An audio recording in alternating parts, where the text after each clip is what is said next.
लोकसभा और राज्यसभा के अंदर मुख्तलिफ अरकान पार्लियामेंट की तरफ से लगातार सवालात पूछे जा रहे हैं, तहरीरी सवालों का जवाब भी आ रहा है और दो मेंबरों की तरफ से राज्यसभा के अंदर सवाल पूछे गए जिनका ताल्लुक जम्मू कश्मीर से है। और कल मरकजी वजारत दाखिला की तरफ से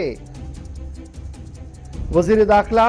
नित्यानंद राय, जो वजीर ममलिकत बराए दाखिला नित्यानंद राय है, उनकी तरफ से बयान दिया गया और ये कह दिया गया कि जम्मू कश्मीर के हालात 5 अगस्त के बाद काफी हद तक बेहतर है। और जो खबरें लगातार पिछले कई महीनों से या पिछले कई हफ्तों से सामने आ रही थी कि एक बार फिर कश्मीरी पंडित वादी छोड़कर चले गए हैं, उन्होंने हिजरत की है, उस पूरी खबर पर उन्होंने रोक लगाते हुए कहा कि मरकजी वजारत दाखिला के पास इस तरीके का कोई भी रिपोर्ट नहीं है कि माइग्रेशन हुई हो, उन्हें कश्मीरी पंडितों ने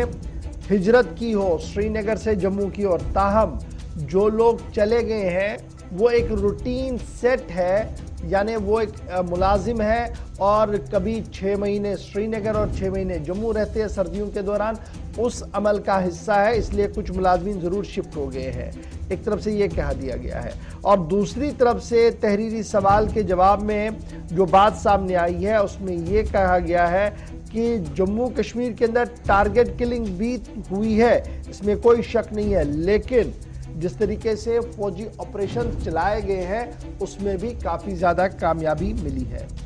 मरकजी वज़ीर दाखिला की तरफ से यह भी साफ कर दिया गया कि यह तो 5 अगस्त सन 2019 के फैसले का नतीजा है कि जम्मू कश्मीर के अंदर सरमायाकारी को फ़रोग मिल रहा है और पहली बार यह होगा मुल्क के रियासत जम्मू कश्मीर के अंदर जहां पर 41,000 करोड़ रुपए की इन्वेस्टमेंट आने की उम्मीद लगाई जा रही है। 5 अगस्त 2019 के फैसले को डिफेंड करते हुए कल नित्यानंद राय की तरफ से जो बात सामने रखी गई, जो सवाल पूछा गया था मेंबर पार्लियामेंट नारायण दास गुप्ता की तरफ से कि बताइए कि इंडस्ट्रियल डेवलपमेंट और स्कीमों को लेकर क्या कुछ चल रहा है 5 फरवरी 2021 के बाद और कैपिटल इन्वेस्टमेंट जम्मू कश्मीर के अंदर कितनी आ रही है। उसी सवाल के जवाब में वजीर ममलिकत बराए दाखिला ने राज्यसभा के अंदर सवाल का जवाब दिया और कहा कि तकरीबन 31,000 करोड़ रुपए की इन्वेस्टमेंट अभी तक आ चुकी है और नए मनसूबाबंदी के तहत मजीद लोगों को अकोमोडेट करने की कोशिश भी की जा रही है। एक तरफ से ये था और दूसरी तरफ से राज्यसभा के अंदर ही एक तहरीरी सवाल के जवाब में वजीर दाखिला ने मिलिटेंसी मुखालिफ एदाद-ओ-शुमार भी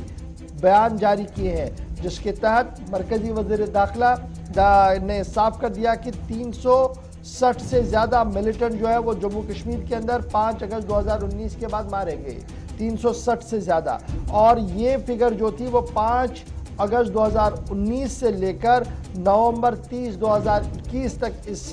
टाइम पीरियड को अगर आप गिनेंगे तो 360 से ज़्यादा मिलिटेंट जो है वो मारे गए हैं और इसी टाइम पीरियड के दौरान 96 सिविलियन भी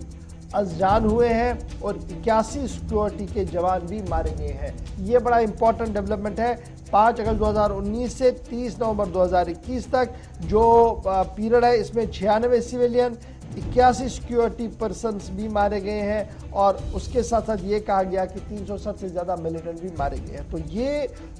बयान जो था ये 3 हिस्सों पर मुश्तमिल था। राज्यसभा के अंदर 3 अलग अलग मेंबरों की तरफ से सवाल पूछे गए थे और तीनों मेंबरों का सवाल का जो मतन था वो जम्मू कश्मीर था और वजीर ममलिकत की तरफ से जवाब दिया गया। अब वजीर ममलिकत की तरफ से जवाब क्यों दिया गया ये बड़ा इंपॉर्टेंट है, क्योंकि जम्मू कश्मीर मरकजी रियासत है, मरकजी मामलत वाली रियासत है, यूनियन टेरिटरी है और जम्मू कश्मीर के अंदर जो भी फैसला होगा वो मरकजी वजारत दाखिला से मंजूरी से होगा और यही वजह है कि जवाब भी मरकजी वजारत दाखिला के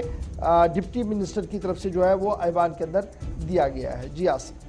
चलिए, ये बात जम्मू कश्मीर के हवाले से थी, सवालात आ रहे थे और मरकजी वजीर दाखिला बराए मरकजी वजीर वजारत की जानिब से जब जवाब दिया जा रहा था तो नित्यानंद राय मरकजी वजारत दाखिला की तरफ से जवाब दे रहे थे और मिलिटेंसी के वाक़यात में शहरियों की हलाकतें जो हुई हैं पिछले 3 सालों में वो भी आदाद-ओ-शुमार उन्होंने ऐवान के सामने रखे हैं।